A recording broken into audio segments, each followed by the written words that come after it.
emotional issues.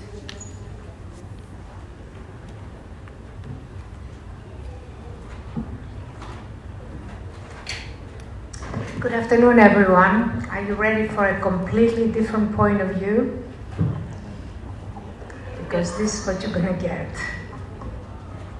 A completely different point of view. And I think the most important thing about vaginal rejuvenation is empowering the woman. That is the most important thing. I have no conflicts of interest, and the reason why we need to empower the woman is because the woman is the basis of the family, and there is a very important aspect in the sexual intimacy in relationships in terms of how the woman will be satisfied. And there is that unspoken agony of vaginal dryness that during intercourse there is bleeding and extreme discomfort for the woman. So there is vaginal atrophy and there is burning sensations as a result of that. And this is why. The reason, one of the main reasons is estrogen deficiency. But this is only one of the many factors which have to do with hormonal balance. High inflammation will lead to emotional apathy. So not just they're not going to have the wish for the sexual interactivity. High cortisol will lead to anxiety and depression. Again, this is not the person that is going to be ready for sexual intercourse and who's going to give and receive pleasure. Now, low metabolism is also going to lead to anxiety and depression. And I'm giving all of these kind of graphics. Why? Because this is how most women feel inside them. On the outside, they might smile, they might interact, they might appear that everything is great, but inside there is a different story, and we'll go into that in a minute.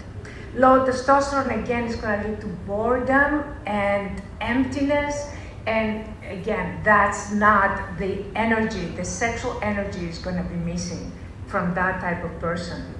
Now, DH decline will actually speed up the aging process and the body desynchrony. So women will seek something, will seek the vaginal rejuvenation to basically overcome the aging process. A lot of them, especially in after menopause, to combat age and feel empowered. They're coming to us because they want to feel empowered. So we have to empower women. And in order to empower women, we need to understand how women feel. And of course, the first speaker spoke about the CO2 lasers and solutions. And the main point of the laser is that there is an increase of collagen. And the increase of collagen is going to basically create the vaginal tightening. And this is a healthy vagina and a vaginal atrophy, and there must be a solution. But when we talk about collagen, I always have the same question. I always say the same thing. Collagen is a protein, and protein folding is the dark spot of injections. So when you're doing injections with collagen or expect to have collagen rejuvenation there, the most important aspect of that is collagen folding, because if it's not folded, that protein is not working. This is an unfolded protein, and this is a folded protein. And this is our research in England of how basically we look at protein folding and how that can be enhanced. And this is me in our research center. This is the Nobel Prize 2024 in chemistry, where they discovered 200 million proteins. So basically, just collagen rejuvenation is not just collagen. It depends on a lot more proteins that are in the body and their interactivity and proteostasis. Proteostasis is going to be the new thing. You see how proteins get unfolded and then how proteostasis through resonance, they can be folded again. So proteostasis is going to be the future of anti-aging. But before we get there, let's talk about fibroblasts. Now, you can have hyperactive fibroblasts, and that's actually the case with darker skinned people. They have more hyperactive fibroblasts. So then you're going to have more scar formation in the vagina as a result of the collagen production of the CO2 lasers and other lasers that you're going to be using, or RF. And if there's too much collagen, then might be scarring, and then the sensation may be reduced. So it's going to be great for the men, but not as good for the women. And then you're going to have, with much older women, you're not going to have enough collagen, so there is the possibility of wounds. So all that you need to explain to your clients, and so they understand that before they take the procedure. So there is laser rejuvenation designed for men's pleasure at the expense of women's pleasure. That's something you need to understand, because I know the first speaker showed a lot of sonograms. It might look great in the sonogram. How does it feel is the question. And is the woman empowered? That's the question we need to ask. So there are, of course, laser complications. All of those I recommend that you give to your clients before you ask them to sign a consent. They know the truth. If they still want to do the procedure, of course, you have to do it. But there are a lot of new articles that they talk about vaginal rejuvenation is not ready for prime time because there is so many complications that they keep. Women might not express them, but there are, and FDA has stopped the vaginal rejuvenation by lasers due to clients that have had severe symptoms. And again, all you have to do is express that to your clients, and if they want to continue, fine.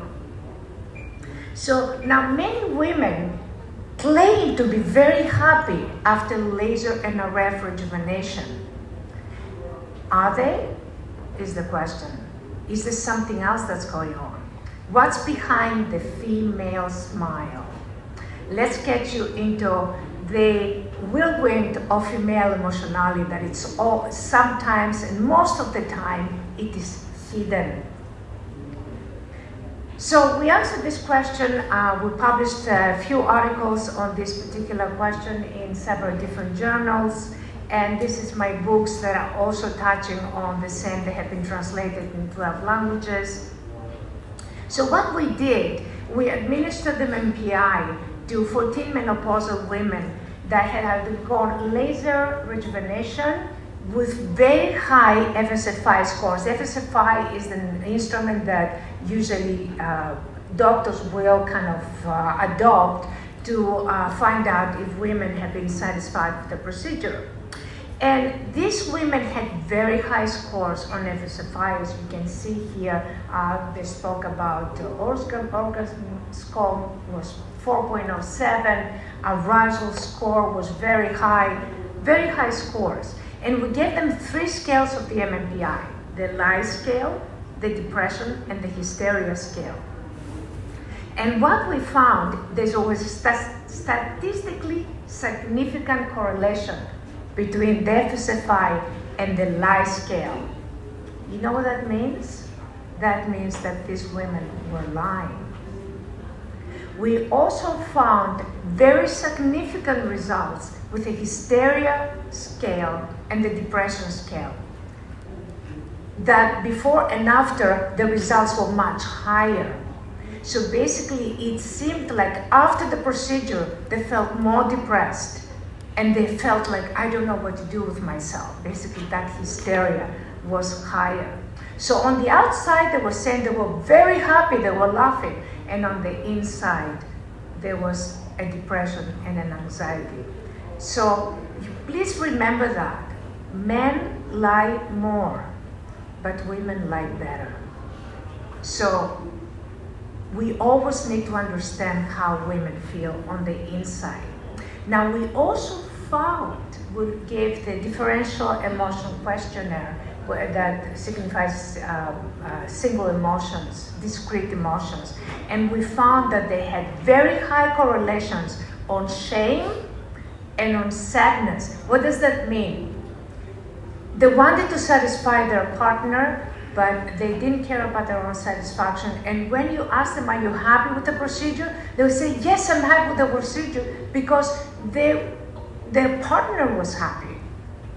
There was also, I want to talk about that because it's a very important part. There's a type C personality that is associated with shame, and there is a higher incidence of melanoma cancer. And it's higher than it is with smoking. So people with type C personality are more prone to cancer than smoking. So these women were lying, basically. But lying was not good for them. So in assessing a female satisfaction with short-term questionnaires that are very transparent, and if somebody's ashamed about themselves or about, spend so much money and I still have a problem, they blame themselves and not the procedure. And these are all things that you need to understand. Now, there is a lot of research that you're going to find with great satisfaction, but you need to pay attention because most of this research is based on transparent questionnaires, and so there is bias, and they're prone to denial, and so you get false positive results. Basically, you don't get the results that you can get. There's a lot of articles on that.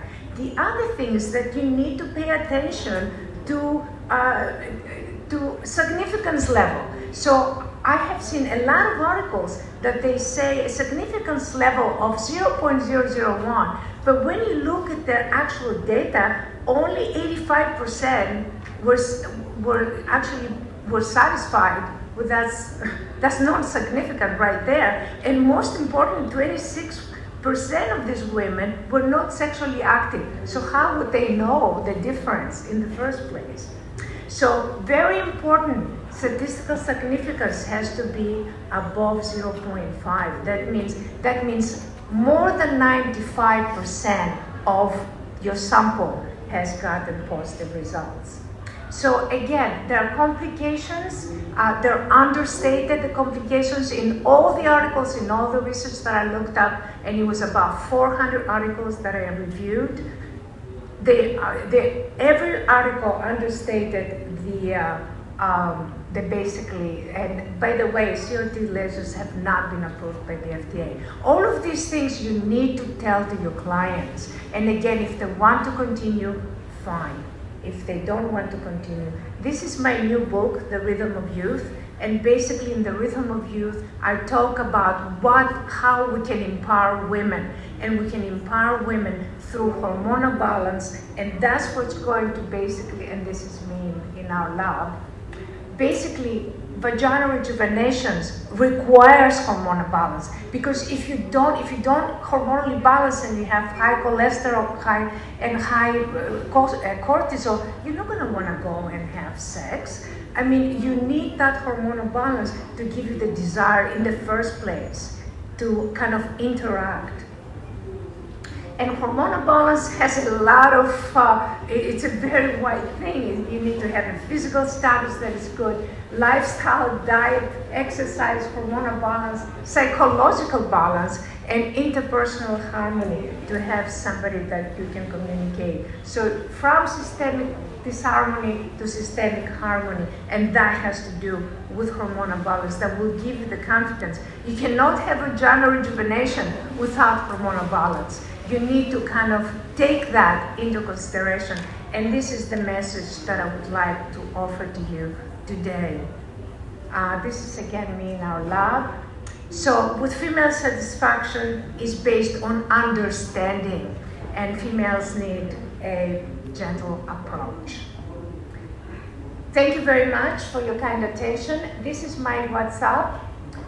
You can, I know I'm in China, probably nobody has WhatsApp, but if you want to take a picture, you can. If you have any questions, please communicate with me. I will answer any questions you have. I know it's a complicated lecture, so I'll be available for questions. Thank you very much.